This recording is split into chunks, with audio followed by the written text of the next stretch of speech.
Voting का 7वां चरण खत्म होते ही चर्चा हो रही है एग्जिट पोल की। लगभग हर एग्जिट पोल बीजेपी गठबंधन को 350 से लेके 400 सीटें तक दे रहा है। लेकिन आपने तो ये सुना होगा कि हर बार एग्जिट पोल सही हो, ऐसा ज़रूरी नहीं है। ऐसे बहुत से मौके आए हैं जब एग्जिट पोल एकदम फेल हो गए हैं। तो आइए आज आपको बताते हैं कि कब कब एग्जिट पोल एकदम गलत साबित हुए हैं। ये बात है साल 2004 की, जब सभी एजेंसियों ने इंडिया शाइनिंग का नारा देने वाली बीजेपी गठबंधन को लगभग 250 सीटें दी थी और अनुमान लगाया था कि बहुमत की सरकार आने वाली है। उन्होंने कांग्रेस को 170 से लेके 190 के बीच सीटें दी थी। लेकिन जब रिजल्ट सामने आया तो सारे सर्वे धरे के धरे रह गए। बीजेपी 181 सीटों पर सिमट गई, तो वहीं कांग्रेस सपा और बसपा के साथ मिलकर सरकार बना ले गई। 2009 लोकसभा चुनाव के एग्जिट पोल में बीजेपी गठबंधन और कांग्रेस गठबंधन में कांटे की टक्कर दिख रही थी।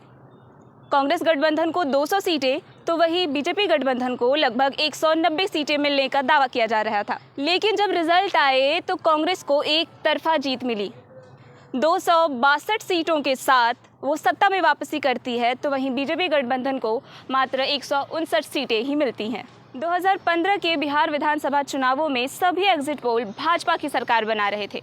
लेकिन जब रिजल्ट आया तो बीजेपी 58 सीटों पर सिमट गई और जेडीयू आरजेडी मिलकर 178 सीटों के साथ सरकार बना लेते हैं। 2017 के यूपी विधानसभा चुनाव में हर एग्जिट पोल भाजपा को 403 में से 170 से लेकर 200 सीटें मिलने का अनुमान लगा रहा था।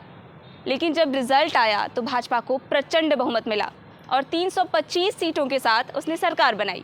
साल 2021 के पश्चिम बंगाल विधानसभा चुनावों में हर एग्जिट पोल भाजपा और टीएमसी की ज़बरदस्त फाइट दिखा रहे थे। लेकिन जब नतीजे सामने आए तो बहुमत के आंकड़े 147 सीट से बहुत आगे 213 सीटों के साथ टीएमसी सत्ता में आती है और बहुमत का दावा करने वाली बीजेपी मात्र 77 सीटों पर ही सिमट जाती है। अब देखना होगा कि 2024 के चुनाव का रिजल्ट क्या आता है।